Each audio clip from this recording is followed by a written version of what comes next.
Hello everyone and welcome to this video. Now today I'm going to be taking a look at this album here. It is a Paul Heaton solo album called Fat Chance. So yeah, you notice that I don't actually own this one on vinyl. It's not available at all on vinyl. Really wish it was, but yeah, we just need to make do with the CD today.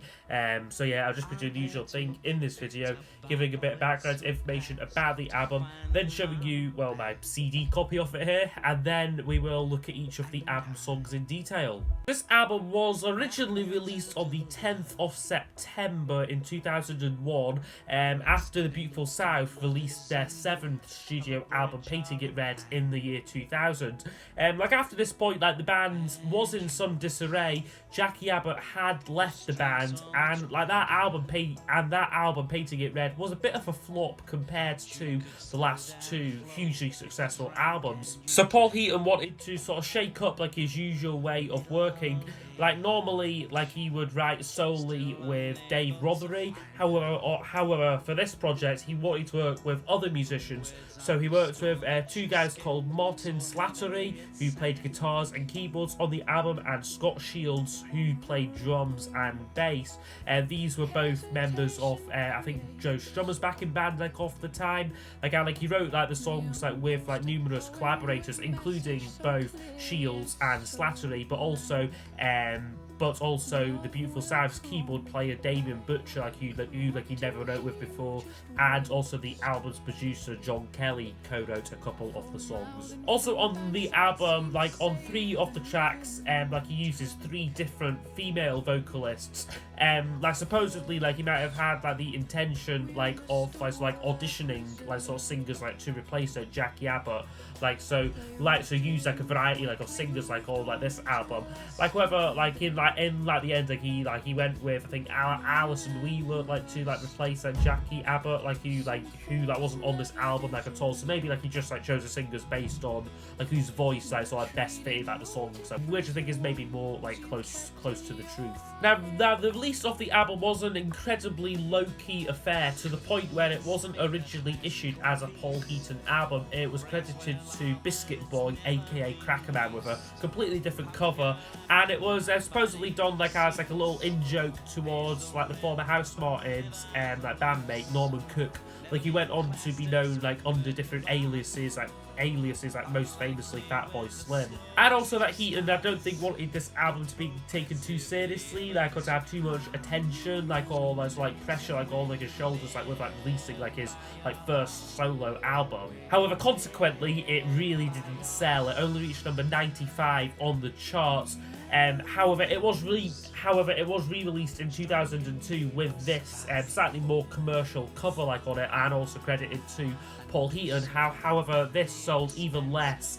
Now, critically, it was well received, but quite a few were disappointed that it didn't stray too far from the Beautiful South sort of sounds and formula. He was very much on safe territory with this album, whereas most other artists when they make a solo album outside of a band, it tends to be very different from that band. Whereas this one, it is very similar to the Beautiful South, which for me isn't a bad thing. So I'm going to try to show you the CD copy of it here. So there's the cover, as I said, there's the back of it there. There's a lot of nice in-studio photos of them. So that's the CD, just a plain CD design, and then a picture of him there. Again, as I said, would love this one to be issued on vinyl, and I think it would be a great way to get this album a little bit more noticed, a little bit more love for it out there.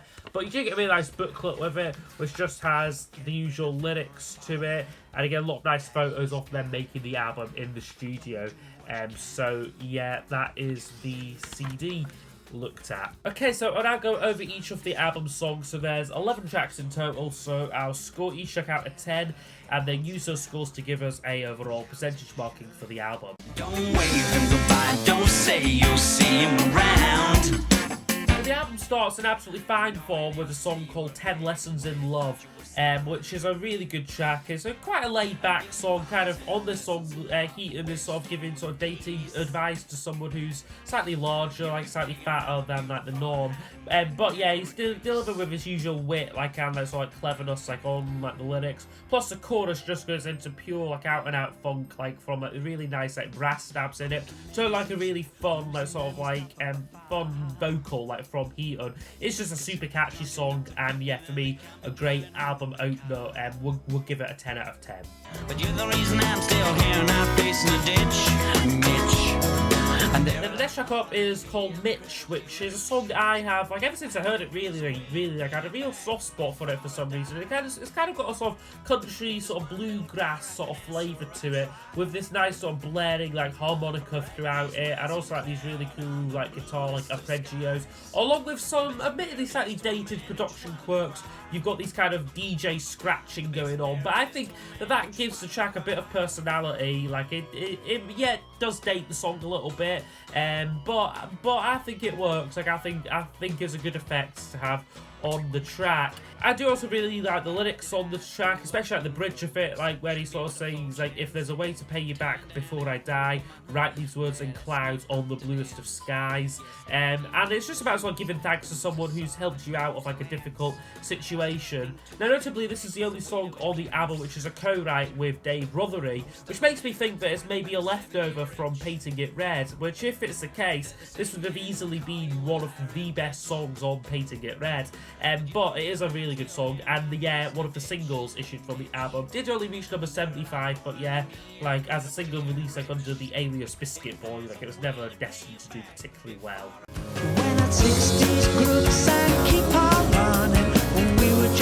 The next track up is called The Perfect Couple, which just must be one of the first songs which is solely written by Paul Heaton. Like he's not got like anyone else like working like on like the music like with him like on this song. And it's a really nice duet with a singer called Shannon Usby. And the premise of the song is really like a couple sort of going through all of the music which has been with them throughout their life. And it's a fun song with so many references like to different bands and songs from like throughout like the decades. Like a few choice lines are like when that 60s group sang Keep On Running, when we were just about to wed, and like when the band released Fool on the Hill, do you think they meant me or meant you? So yeah, it's kind of like there's just a lot of like different, like if like you're like a fan of music, this song like is just like a treasure trove like of like references and like different like mentions and that like in it. So it is a very clever, like very fun like little song. And Shannon's got a really nice sort of like sweet, slightly highly pitched voice, which does complement and like is a nice match like to Heaton's. Now this was later issued as a single from the album, only reached number 102 on the charts, which is a bit disappointing. I think it's a good song. It's maybe not a really commercial song, but it's a good track, and I would give it a 9 out of 10 for The Perfect Couple. It's we're scared, jarring last day blues. Next up is called Last Day Blues, which is a more quieter and slower track, which is kind of what we need like on the album. Like it's a nice point to get a little ballad here. Lyrically, it's about kind of people like going like on holidays but not getting the expected fulfillment out of them. Like so like escape like an ordinary and like boring life. He sings on it. The exhaustion numbed our minds and lowered our stakes till we forgot the original reason why we planned the escape. I mean, musically is a little bit predictable, a little bit plodding. It doesn't really go like anywhere, but lyrically it's quite nice and like there's some like nice bits like in like the vocal melody like off it as well. So overall, I would give that one a 7 out of 10 there for Last Day Blues. And 'cause it's a man's world. Okay, next up is called Man's World, and it's maybe lyrically at least like what you would maybe expect like from a song like with like a title like this. He's sort of like it's I mean I've read some of you that it's that someone thought was quite a patronising tone to it, like saying like how bad like men can be like to like women, and like sort of like about this like equality, like and like feminism and that like in like this song. But yeah, I do think that Heaton's heart was in the right place like with this song, and like I really like the chorus line like on it as well, like where he sings like, and if the world is just one big onion, is that what making half of us cry? And those rich enough to fly into space are happy just to watch it fry. It's kind of got a similar musical vibe to 10 Lessons of Love, very contemporary sound on it. He's kind of got his vocal, it kind of sounds like it's going through some sort of filter-like effect. But yeah, I think it's a really good song. I would give it an 8 out of 10. But eyes just flies across the room like a bus. Okay, and then we get a track called Barstool, which is another softer, another slower track. This one, once again, like has an interesting vocal on it. Again, it sounds like it's through a sort of like a filter, like or like a megaphone, something to kind of maybe disguise his voice. Like I'm not sure, like if like the original plan for this album was to make it completely unrecognisable, like as Paul Heaton. But like yeah, you can still kind of tell like that it's him singing this song. It features a female vocalist again on this track called Becky Bryce, who has a very soft and very breathy voice, which suits this song very well. It gives it a very easy listening flavour to it, a very relaxing like sort of like flavour to it. Plus I really like, again, the lyrics on it are like top notch. And yeah, I think it's a really good song, so I would give it an 8 out of 10. The words on the stone that you skimmed, so heavy it sang. Okay, and then we get for me the highlight on the album, and yeah, my favourite song, it is Poems, which is a lovely, lovely track. It really just, again, takes you away like on a lovely journey, this song. Lyrics are just beautiful. Again, it's hard to pinpoint like what they mean. They are kind of a little bit abstract, a little bit sort of like philosophical and that, but they sound really good. They're really well written. Musically, I love the way it builds. So you've got a lovely string arrangement like which comes in, like plus there's just so much going on, like so like production wise like on this song.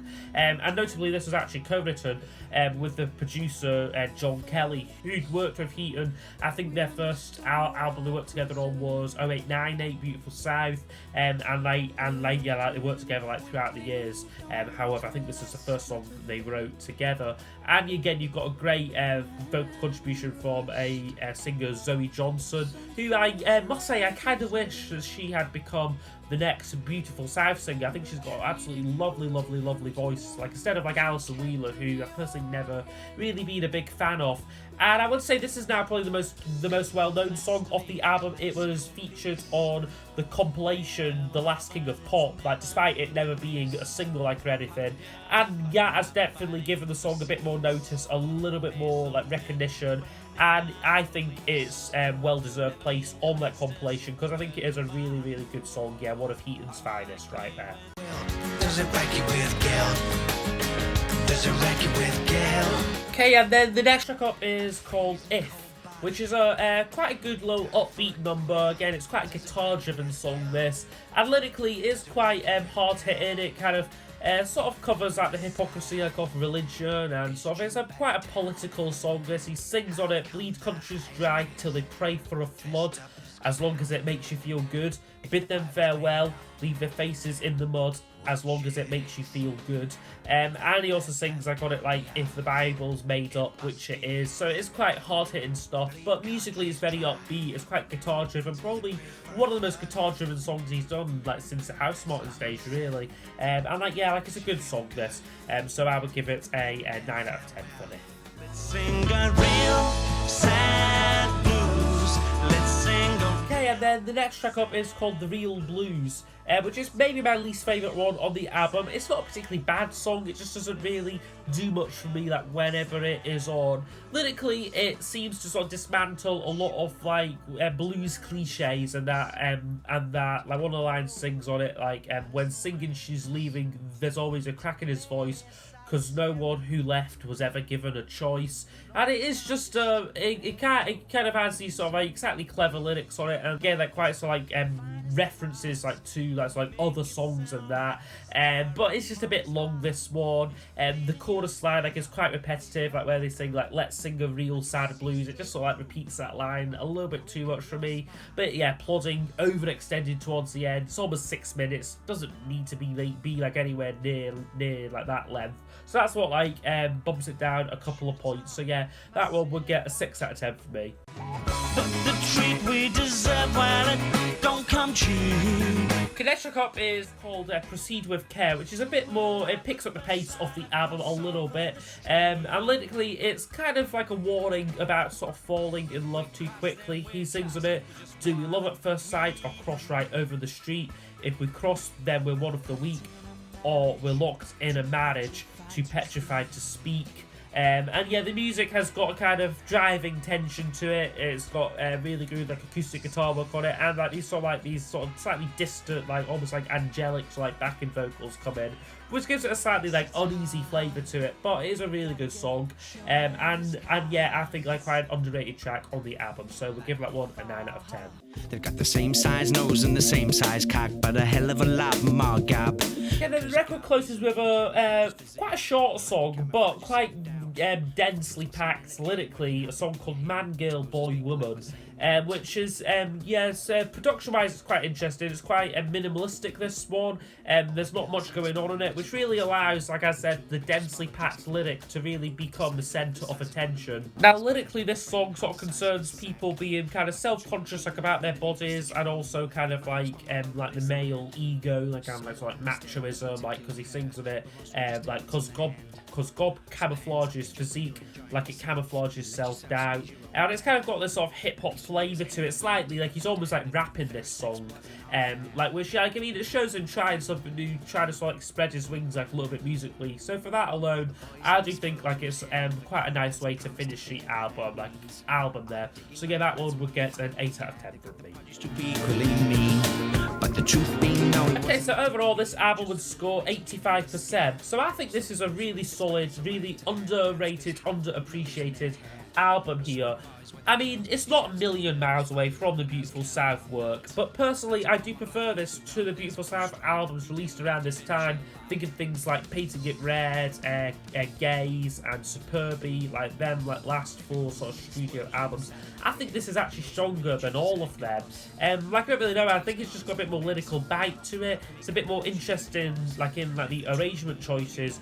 And it also kind of sounds a bit more contemporary, like for like the times. Like it may be like, I mean, you could say like it sounds dated. It has got that sort of early 2000s / late 90s kind of sound to it. But I think that gives the album a bit more personality, like I think. So yeah, it's certainly not a perfect album. I mean, you have got some really underrated Heaton tracks here, like Mitch, Perfect Couple, Poems, Proceed With Care. But then they also sit alongside some more tracks which are kind of just sort of Heaton like by numbers.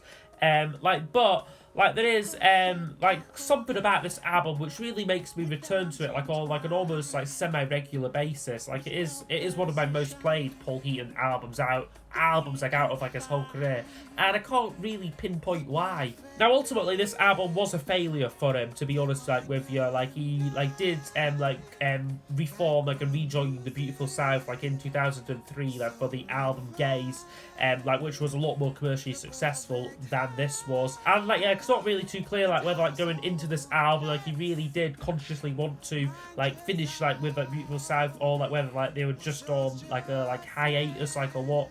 Like, but like they would only last like another 5 years. So, like maybe like it like was always like on his mind like sort of like make like a solo break, and like this was the first attempt. Maybe didn't go quite to plan, but now he is like having like #1 albums. Like so he has definitely managed to prove himself like as a solo artist. But yeah, that's been my review of Paul Heaton's Fat Chance album. So yes, if you've not heard it, definitely check it out. I would really like recommend it for any fan like of the Beautiful South, like all the Housemartins. Like he's not really strayed like into like his solo stuff. This I think is a pretty good place to start. So yeah, thanks for watching everyone, and I will see you all next time for the next video. Goodbye. Perfect groove, the perfect